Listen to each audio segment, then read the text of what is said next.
Hey everybody, Jeff Stone here with day 34 of the year 2015 at magicreview.com. Today we're looking at the Wallet Weapon by Lloyd Barnes, produced by Enigma Limited. It's, well, not good. First of all, okay, the idea is good, but the execution, not so much. First thing is you have to dedicate 1 to 2, possibly more, pockets in your wallet for this effect. Secondly, you have to poke a hole in your wallet on the inside. The hole is not seen by anybody, but it's there, and I now have a hole in my wallet for a gimmick that does not work. Basically, what you're getting is the instructions on how to make a switching device. So the idea, and I'm not even going to show it to you because if I did, it would expose it. So I've taken the gimmick out of my wallet because it didn't work. But the idea would be you'd have like a folded up, see if I got a playing card laying around. No. You have a folded up playing card right sticking in this little pocket here.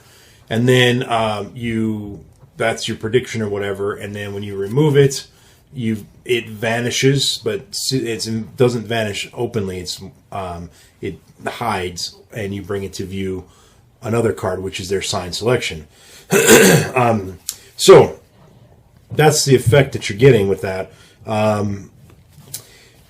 The problem is, okay, for one, I followed the instructions exactly. All right. Now, all you need to make this work is an old credit card or loyalty card or something like that you don't need anymore. You need that and a rubber band and a pair of scissors, and you can make this gimmick. It's very easy to make. Now, I mentioned there's a rubber band in there. That means there's some tension involved, and if you don't get the tension exactly right, the card that you're trying to make hide or vanish or switch out doesn't properly go where it's supposed to go.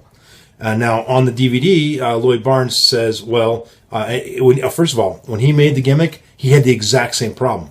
The card would not hide. So he's showing us how to make it, and then he activates the gimmick, and the card does not hide where it's supposed to hide. It's very obvious in plain sight right where you would not want it to be. So I thought, okay, part of the process is figuring out the tension, and he's going to fix it and show us how to fix it. No, he didn't. He just said, oh, to fix it, you just want to go in and play with the tension. Didn't really show you how to do it at all.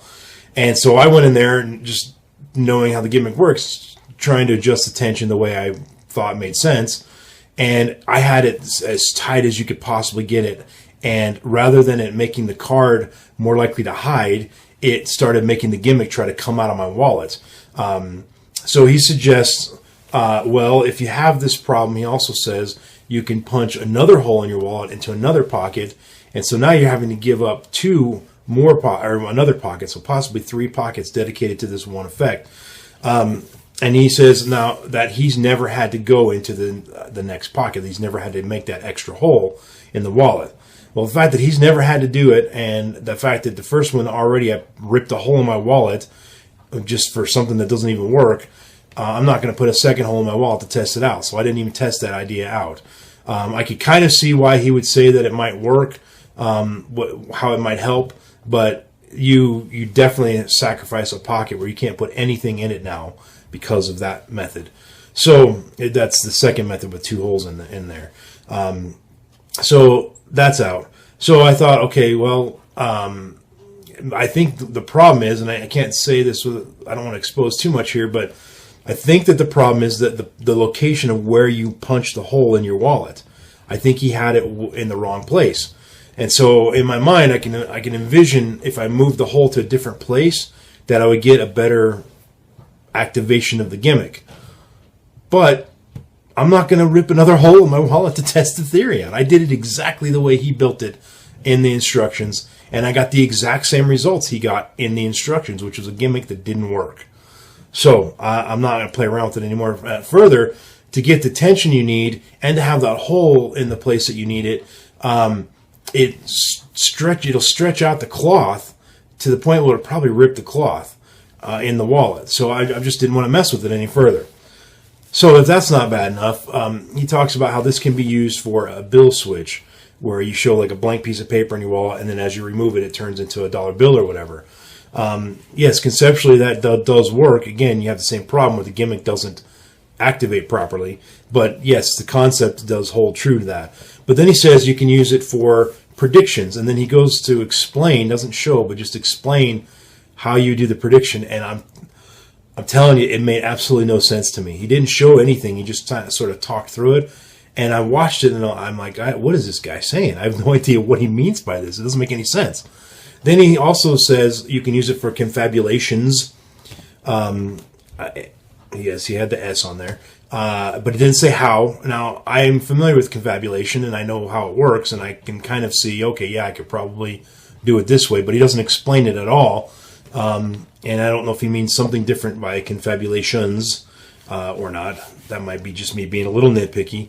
But then he says you can also use this for a torn and restored card, where in the trailer you actually saw him open his wallet and there were torn pieces in there, and then he removed them from the wallet and they became sealed, re-healed or whatever. He doesn't teach how to make that gimmick, and that, if you knew how the gimmick worked, you would understand why that's a problem. The nature of the gimmick, having 4 loose pieces, just doesn't work with that gimmick. So there must be some other way to construct that gimmick. He doesn't teach you how to do that at all.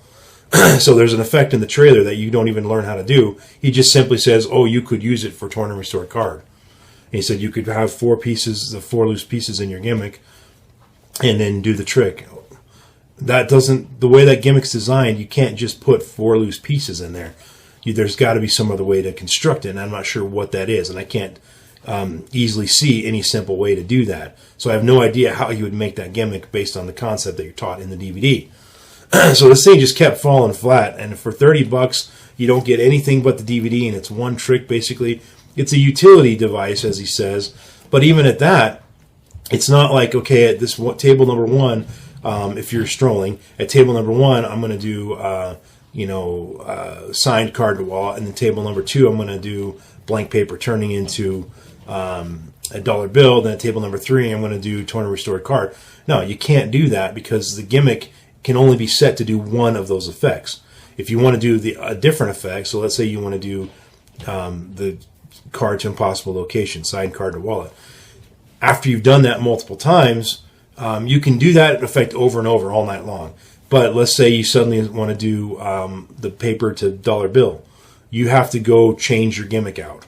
And it's not super hard, but it's going to take you a couple minutes, maybe 1 to 2 to 3 minutes to do that. So I don't think that he was hiding anything when he said that in the ad copy. I'm just clarifying that in order to do multiple different types of effects, you have to change out the gimmick. If you're going to pick one effect and do that effect all night or all day or whatever, then you don't have to swap out the gimmick. So hopefully that makes some sense. Bottom line, if the gimmick, I could probably figure out how to make the gimmick work the way it works in the ad trailer, because the concept is pretty simple and it's relatively clever. But in order for me to do that, I'm going to have to experiment with poking holes in my wallet, and I'm not going to do that. I'm not willing to do that, and I shouldn't have to pay $30 to put holes in my wallet just to experiment to figure out how the gimmick works. So I'm not saying that this is like he's lying to us, that he just did a fake demo or whatever. I'm not saying anything like that. I'm saying that he built the gimmick in a different way than he teaches on the DVD. And the big part of it, I'm assuming, is where you punch the hole in your wallet. But again, the only way to know that for sure is for me to experiment by punching holes in my wallet, which I ain't doing, folks.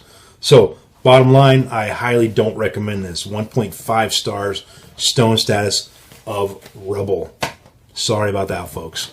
Anyway, love it or hate it, can you at least like the video, even if you don't agree with my review? Like the video, subscribe to my channel, and check out the random iTunes song of the moment, which is Starblind by Iron Maiden. This is off their Final Frontier album. It came out a few years ago. I think it's their newest album at this point. That's a great album. I was a lot of times, you get these great heavy metal bands from the 80s and they put something out new and it just doesn't compare to their old stuff. But man, this one's great. It's got some great stuff on it. Anyway, that's it for today. Stay tuned or tune in tomorrow for day 35, which is an unboxing. Very small unboxing, only 6 products, I think. 6 or 7 products. So that's tomorrow, day 35, an unboxing. Thanks for watching, folks. We'll see you then. Peace out. Thank